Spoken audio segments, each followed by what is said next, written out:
이제 하나님 말씀 함께 나누겠습니다. 하나님의 말씀입니다. 경청하십시오. 그러므로 이제는 여호와를 경외하며 온전함과 진실함으로 그를 섬기라. 너희의 조상들이 강 저쪽과 애굽에서 섬기던 신들을 치워버리고 여호와만 섬기라. 만일 여호와를 섬기는 것이 너희에게 좋지 않게 보이거든 너희 조상들이 강 저쪽에서 섬기던 신들이든지 또는 너희가 거주하는 땅에 있는 아무리 족속의 신들이든지 너희가 섬길 자를 오늘 택하라.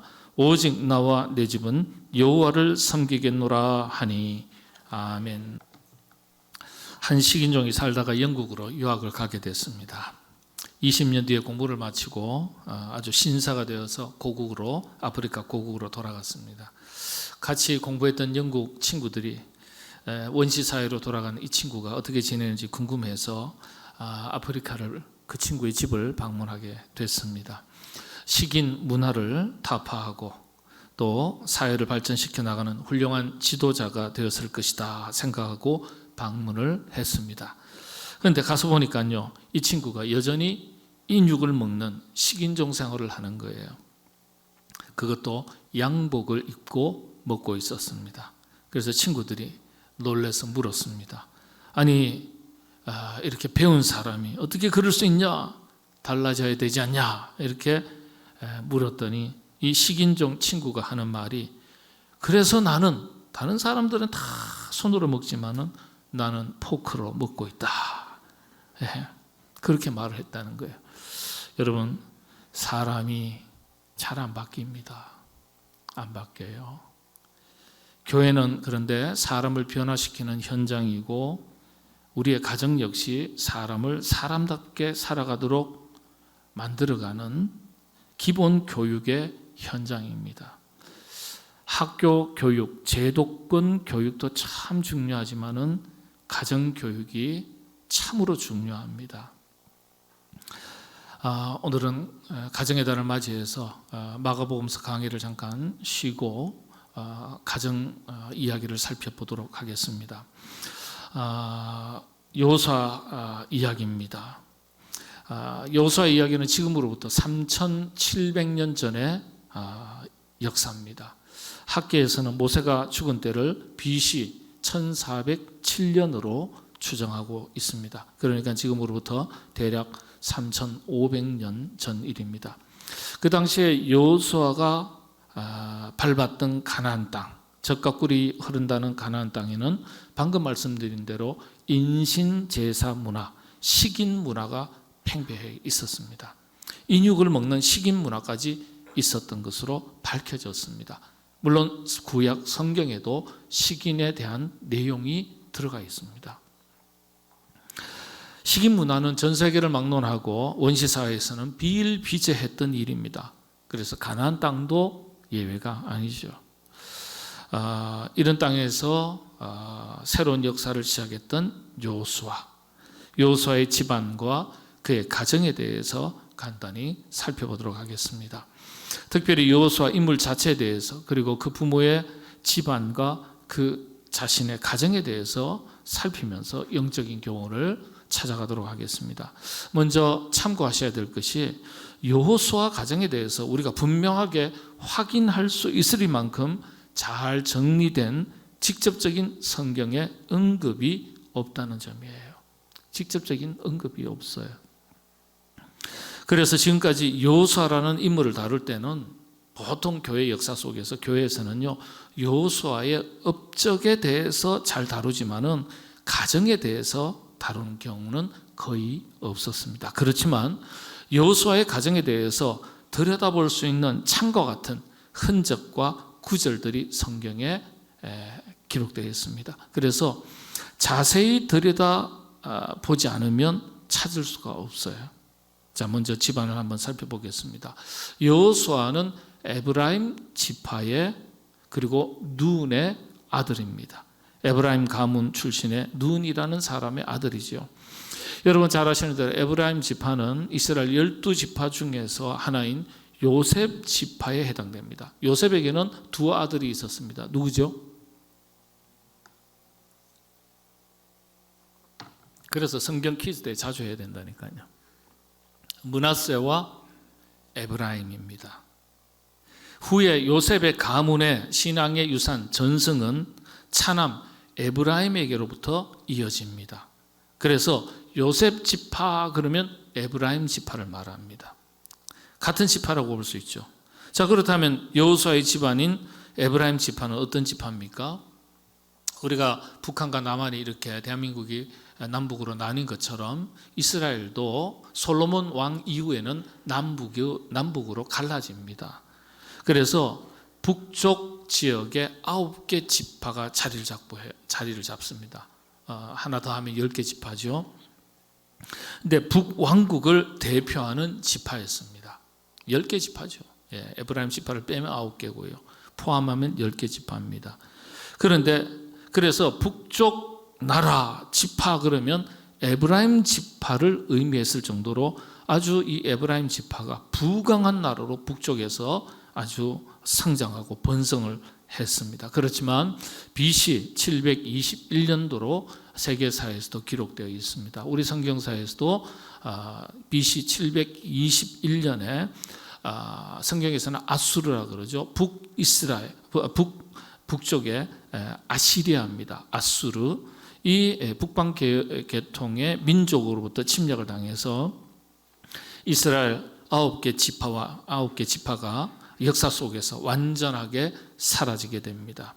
이들은 전설에서 사라진 10개 지파, 그러니까 에브라임 지파까지 포함하면 10개 지파입니다. 10개 지파가 역사 속에서 사라졌다, 그렇게 설명합니다.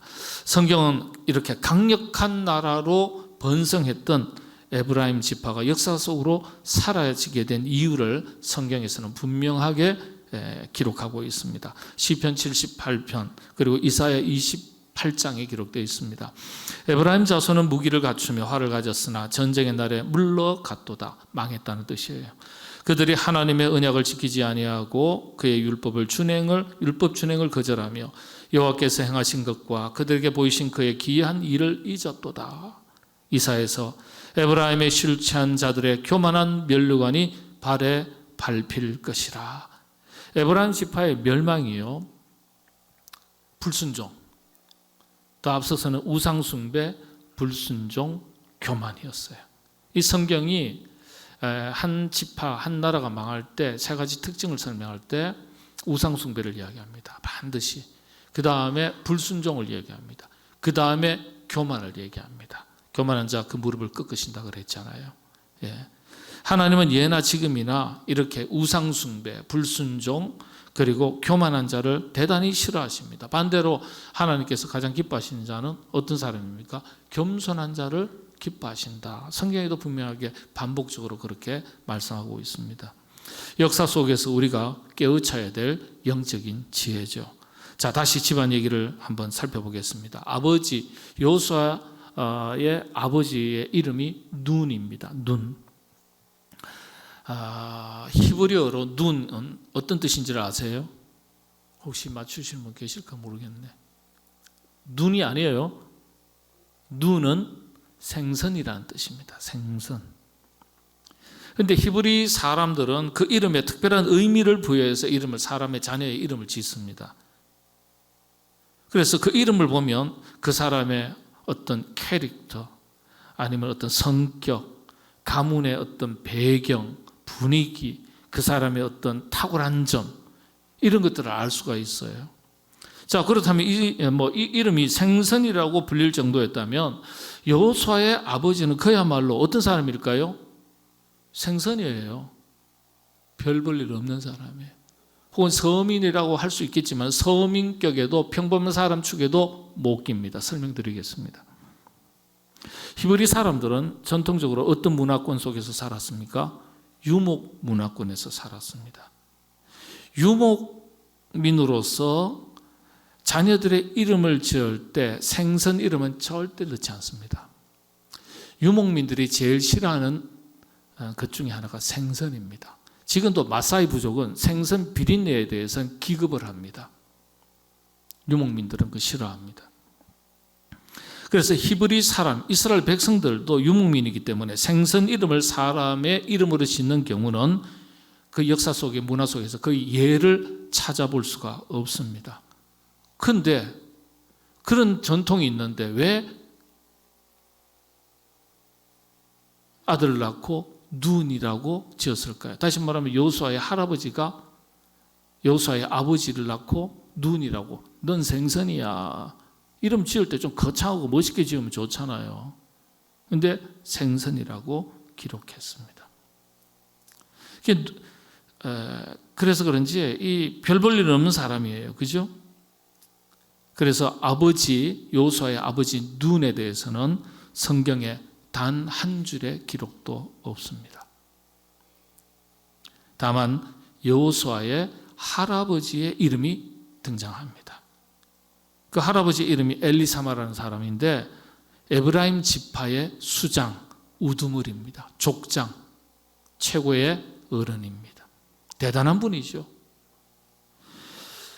어떤 분이었냐 하면은 이 할아버지가요 휘하의 군사를 지휘했는데 무려 성경의 기록에 따르면 10만 8,100명의 무장한 남자들 군사를 지휘했다. 민수기 1장 2장 역대상 7장에 기록되어 있습니다. 그러니까 할아버지가 지금도 10만 명이라면요 이거 뭐 사단장도 아니고 군단장 정도, 군단장도 뭐 이렇게 10만 명까지 되겠나 모르겠네요. 어마어마한 거예요. 군단장쯤 되면은 보통 뭐 사성 장군들이거든요. 그러니까 대단한 분이에요. 그에 비해서 그 아들 눈, 여호수아의 아버지 눈의 이름은 성경에 단 한 줄의 언급도 없는 것으로 볼 때 별 볼 일 없었던 사람. 오히려 아버지의 기대와 성에 차지 못했던 그런 아들이었을 것으로 짐작을 합니다. 여기에서 찾을 수 있는 교훈 하나가 있습니다. 할아버지가 그렇게 뛰어났는데 아버지는 별 볼 일 없고 여호수아는 또 뛰어납니다. 그러니까 얻을 수 있는 교훈 중에 하나가 부모가 아무리 잘났어도 자식이 그만 못한 자식이 태어날 수도 있는 거예요. 있을 수 있는 거예요. 또 반면에 부모가 좀 부족해도 탁월한 자식이 태어날 수 있는 거예요. 그러니까 우리도 능력 없는 부모 둔 것을 탓하거나 원망해서는 안 되겠죠. 또 자식을 키우면서 자식 못난 것을 탓하고 원망하면서 살지 말아야 되죠. 부모가 못나도 자식이 잘 될 수 있고 부모가 잘나도 자식이 좀 부족할 수가 있는 겁니다. 이런 집안 배경 때문인지 여호수아의 탁월한 신앙 교육은 아버지로부터 물려받은 게 아니에요.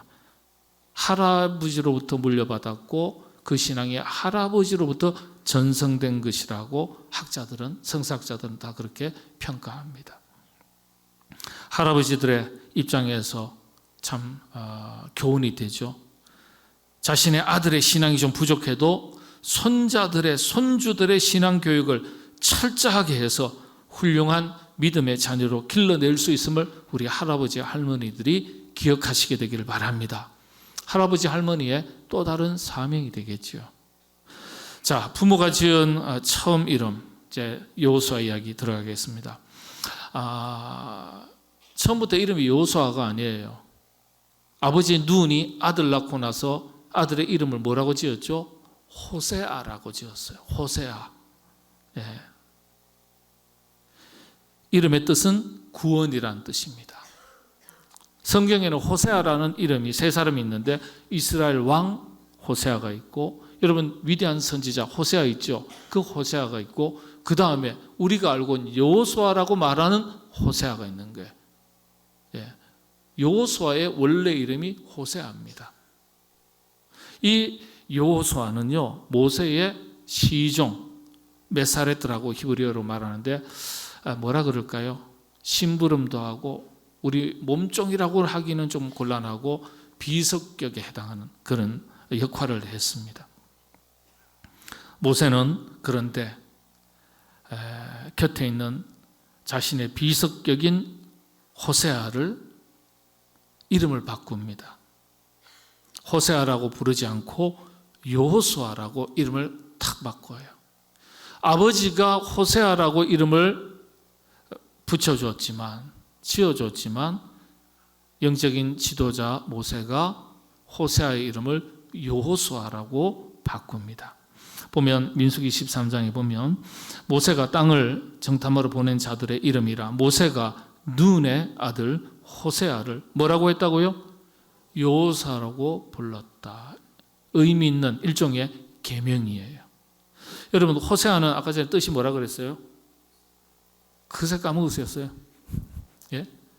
구원이라고 했죠. 구원 혹은 승리라고 해요. 그런데 모세는요 이 구원이라는 말에 한마디를 더 첨가했습니다. 여호와라는 하나님의 이름을 첨가해요. 여호와 그리고 호세아라는 두 단어를 합하면요 히브리어로 합하면 여호수아가 돼버려요. 이게 무슨 뜻인지 아세요? 호세아는 그냥 구원인데 여호와께서 구원하신다. 여호와라는 이름과 구원이라는 호세아의 이름을 합하니까 어떤 뜻이 돼요? 여호와께서 구원하신다. 여호와께서 너로 하여금 승리하게 하신다. 그렇게 이름을 바꿔버려요. 참된 구원자가 누구인지를 분명하게 그 이름에 다시 새긴 것입니다. 짧게 줄여서는 예수와 그렇게 발음합니다. 요수아 이렇게도 발음하고요. 호세아라고도 하죠. 예, 히브리식 발음으로는 요수아입니다. 그러면 신약 헬라식 발음으로는 이에수스입니다. 정확하게 발음을 가르쳐 드립니다. 요수아를 헬라식, 히브리식으로는 요수아, 헬라식으로는 이에수스입니다. 이에수스. 빨리 하면 이에수스, 이에수스, 이에수, 이에수스, 예수스. 어떻게 되죠? 신약의 예수님의 이름과 동일합니다. 그래서 헬라식으로는 예수, 이에수스. 예수님의 이름을 히브리식 구약식으로 표현하면 여호수아입니다. 여호수아. 똑같아요. 단어가. 그래서 모세가 그렇게 이름을 바꾸는데 세속의 이름을 버리고 영적인 의미를 담은 새로운 이름을 가지고 그 이름에 걸맞게 자신의 인생을 살아가라. 그런 뜻입니다. 참고로 여호수아서는요 성경에서 6번째 성경책이죠. 유대인들의 구약 성경 분류법에 따르면은 여호수아서는요 선지서에 포함됩니다. 이게 다 성경에 누가복음서에 나와 있는 얘기예요. 이런 것도 있나요? 성경을 안 읽으시니까, 꼼꼼하게 안 읽으시니까 이런 얘기가 있는 줄도 몰라요. 예. 우리 그리스도인들은 구약 성경을 유대인들과 다르게 좀 분류하죠. 원래 성경을 모세 율법, 모세 오경이라고 그러죠. 창세기, 출애굽기, 레위기, 민수기, 신명기. 그런데 여기에 일부 학자들은 여호수아서를 포함합니다. 모세 오경이 아니라 모세 육경이다. 예. 모세의 사역을 여호수아서까지 사역의 연장으로 봐서 포함시키는 거예요. 이 말은 무슨 뜻이냐면 여호수아서를요 율법에 해당하는 만큼 그만큼 중요하게 본다는 거예요. 예. 그만큼 중요하게 여긴다는 거예요. 그래서 기독교 교회에서는요 참 지금까지도 여호수아서를 대단히 중요하게 여깁니다. 왜 그러냐? 재림하시는 주 예수 그리스도의 예표가 되는 성경 말씀이 여호수아서다. 이렇게 해석합니다. 이건 우리 기독교의 전통 해석법입니다. 여호수아가 어떤 책이라고요? 주 예수 그리스도, 재림하시는 주 예수 그리스도의 예표가 된다. 예가 된다는 거예요. 그래서 여호수아라는 이름도 히브리식 이름이지만 헬라식으로 하면 예수. 그렇죠. 그래서 구약의 여호수아가 할 수 없었던 것을 신약의 여호수아, 예수님께서 이뤄내셨다. 이렇게 기록하고 있습니다. 이 기록이 히브리서 4장에 기록되어 있습니다. 그러니까 예수님을 누구에게 비유하는 거예요? 여호수아에게 비유하고 여호수아를 예수님에게 비유하는 겁니다. 그만큼 여호수아가 탁월한 인물이고 여호수아서가 성경이 그만큼 아주 의미를 담은 성경책이라는 겁니다. 그래서 성경에서 여호수아가 차지하는 의미가 아주 큰데 자, 그러면 여호수아의 집안 배경에 대해서 잠깐 살폈지 않습니까? 이번에는 여호수아 그 자신에 대해서 한번 어떤 인물인지 한번 살펴보겠습니다. 어떤 인물인지를 살피는 것은 우리가 부모로서 자녀들의 신앙 교육을 통해서 우리 자녀들을 어떤 영적인 인물로 자라가게 할 수 있도록 해야 할까 통찰력을 가지게 해줍니다. 여호수아를 가리켜 세 가지로 특징지어서 설명을 합니다. 첫 번째가 하나님의 신에 감동된 사람이었다. 성경은 분명하게 선언합니다. 예. 그가 여호와의 신에 감동된 자니라. 민수기에 기록되어 있습니다. 여호수아의 가장 큰 영적인 특징이에요. 성령 충만한 사람인 것을 이야기합니다. 성령 충만한 사람. 두 번째는 영적인 안목이 탁월했던 지도자.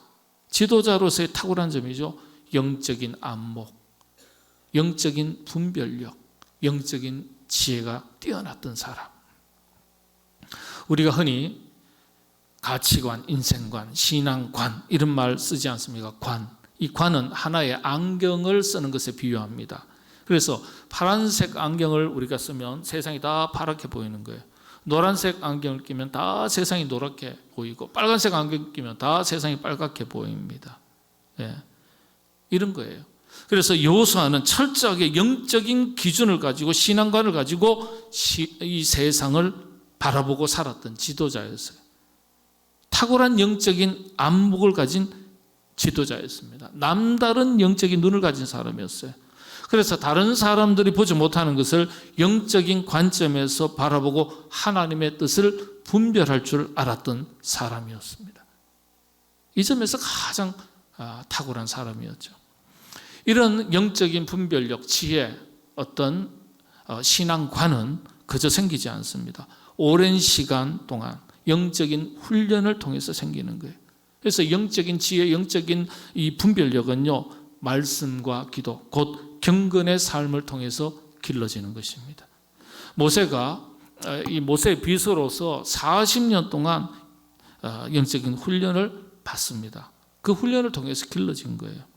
여러분들, 영적인 훈련 없이는 영적인 안목, 영적인 눈이 길러지지 않습니다. 다니엘서를 보면 이 영적 안목이 어떻게 길러지는지를 잘 알 수 있는데 말씀과 기도 생활입니다. 다니엘서 5장 14절인데요. 내가 네게 대하여 들은즉 네 안에는 신들의 영이 있으므로, 신들 했지만 삼위일체 하나님을 이야기하는 거예요. 여러분도 알아두셔야 되는 것이 구약 성경에서는 신을 포함할 때는 복수 단어를 씁니다. 항상 한 분이신데도 불구하고 복수 단어를 써서요. 모든 것을 다 가지고 계신 분이시기 때문에 신이라는 단어를 쓸 때는 복수 개념으로 써요.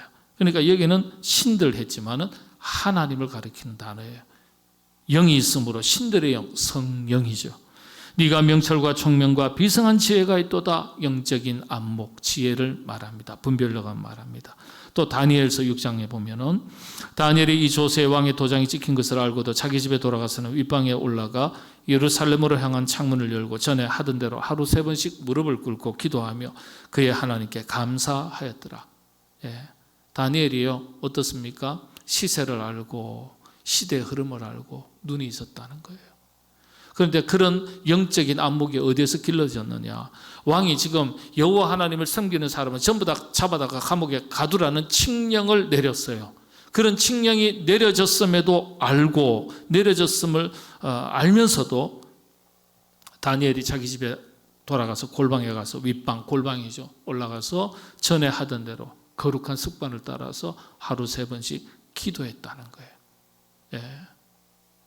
이런 믿음의 밑바탕이 거룩한 습관이 있었기 때문에 그 시대의 흐름을 알고 영적인 분별력을 가지고 그 시대를 앞서갈 수 있었던 거예요. 다니엘이요. 그런 것처럼 여호수아가 그랬다는 거예요. 그 뛰어난 영적인 안목, 분별력이 있었던 사람. 그 이면에는 경건의 훈련, 말씀과 기도, 이게 철저했던 사람이죠. 세 번째 여호수아에게서 찾아보는 아주 탁월한 점이요, 가정 복음화와 민족 복음화에 대한 자기 결단과 고백. 예. 여러분, 오늘 본문 말씀이죠.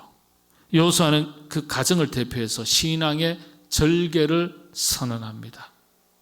자신의 가정을 그렇게 지키겠다고 결단하고 가족들에게, 백성들에게 촉구합니다. 오늘날 너희가 섬길 신을 선택해라.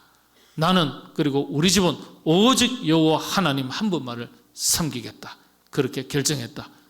너희가 좋을 대로 결정해라. 예. 위대한 결단과 고백이죠. 자, 그런데 여기에서 한 가지 질문을 우리가 하게 됩니다. 여호수아 자신은 놔두고요, 여호수아 자신의 가정은 어떠했을까? 자식들, 아내들, 가족들은 어떠했을까? 여호수아가 탁월한 신앙의 사람이니까 가족들도 다 그렇지 않았을까 생각할 수 있죠. 그런데 아니었습니다. 성경은 이후에 여호수아의 가정에 대해서 완벽하리만큼 침묵합니다. 침묵해요. 이 부분에 대해서 역사신학자들은요, 그 다음 백성들의 모습 속에서 그 자녀들, 후손들이 어떠했는지 그 모습이 감춰져 있다, 그렇게 해석합니다. 백성들이 어떠했습니까? 이때 여호수아가 그렇게 촉구하니까요, 오직 강 건너 저편에 이방신을 섬길지 아니면 여호와 하나님을 섬길지 오늘날 너희가 섬길 자를 선택해라, 이렇게 얘기하니까요, 백성들이 여호수아의 그런 촉구에 그의 신앙을, 결단을 따라서 다 함께 다짐합니다. 아니, 우리가 여호와 하나님을 잘 섬기겠습니다. 그렇게 다들 이구동성으로 얘기해요. 그런데 그런 백성들의 각오와 장담, 결단이 결코 오래가지 못했습니다. 마치 베드로가요, 제가 주님과 함께 죽을지언정 절대 주님을 배반하지 않겠습니다, 그랬지 않습니까? 그랬더니 예수님께서 뭐라 그러세요? 네가 오늘 새벽에 닭 울기 전에, 세 번 울기 전에 네가 나를 부인하리라 그랬잖아요. 꼭 그 꼴이에요. 그 마음의 결단과 고백이 얼마 가지 못했습니다. 그래서 마침내 여호수아가 속했던 지파, 에브라임 지파가요, BC 721년의 역사 속에서 완전하게 사라지게 됩니다. 그리고 나서는 곧바로 성경 역사에서 가장 어두웠던 영적 암흑기, 혼란기였던 사사시대가 400년 동안 이어집니다. 여호수아가 이후에. 여기에 영적인 메시지가 있는 거예요. 이 속에 자녀들, 후손들의 불신앙의 흔적이 다 포함되어 있다는 거예요. 여호수아의 그 신앙을 잘 계승하지 못했다는 거예요. 그 자녀들이, 그 이스라엘 민족들이. 안타까운 일이죠. 마침내 에브라임 지파들, 그 자녀들은요, 이스라엘의 사라진 10개 지파 중에 하나가 되고 말았습니다. 여러분, 이 속에서, 이런 이야기 속에서 우리가 생각할 것은 가정복음화, 신앙의 유산을 이어가는 것이 얼마나 어려운 일인지, 민족 복음화의 역사를 이어간다는 것이 얼마나 어려운 일인지 우리가 알 수 있습니다. 그래서 우리는 신앙은 개인의 결단과 고백만으로 지켜지는 것이 아니에요. 우리의 인간의 힘은 연약한 거예요. 그래서 성령님의 도우심이 없이는 불가능한 것임을 깨달으셔야 돼요. 가정도 마찬가지예요. 부모님의 책임은 사랑하는 자녀에게 살아계신 이 하나님에 대한 신앙 교육을 바르게 시키고 믿음의 유산을 잘 물려주는 것이겠죠. 그러나 부모의 능력에도 한계가 있는 거예요. 그래서 성령님의 도우심을 구하셔야 돼요. 성령님의 도우심 없이 참으로 이런 일들이 이루어지기가 어렵다는 거예요. 엎드려서 성령님의 도우심을 기도해야 됩니다. 모든 성도들의 가정이 하나님께서 기뻐하시는 가정 복음화를 다 이루시는 여러분의 가정이 되시기를 바랍니다. 동시에 여러분들의 자녀가 여호수아와 같은 훌륭한 믿음의 자녀요, 하나님 나라의 일꾼으로 자라나도록 하나님께서 은혜 주시고 성령님께서 도와주시기를 바랍니다. 기도하겠습니다. 여호수아의 그 탁월한 신앙이, 훌륭한 신앙이 자녀 손들에게 잘 물려지지 않았던 안타까운 이야기를 살폈습니다. 부모가 열심히 믿고 자녀에게 믿음의 유산, 신앙의 유산을 잘 물려주기를 바라고 애쓰지만은 부모의 능력의 한계가 있고 또 여러 가지 부족한 것들이 많이 있어서 믿음의 유산이 자녀들에게, 자녀손들에게 잘 흘려가지 못할 때가 참 많습니다. 주여, 기도하옵기는 성령님께서 우리의 연약함과 부족함을 기억하시고 도와주셔서 우리의 믿음의 유산이 자녀손들에게 잘 이어져서 믿음의 큰 가문을 이루어갈 수 있도록 그 복을 우리에게 허락하여 주옵소서. 부모는 자녀들에게 신앙의 유산을 잘 물려줄 수 있는 부모된 책임을 잘 감당하는 부모 되게 하시고, 자녀들은 신앙의 유산을 잘 물려받는 믿음의 자녀 되게 하여 주시옵소서. 예수님의 이름으로 기도하옵나이다. 아멘.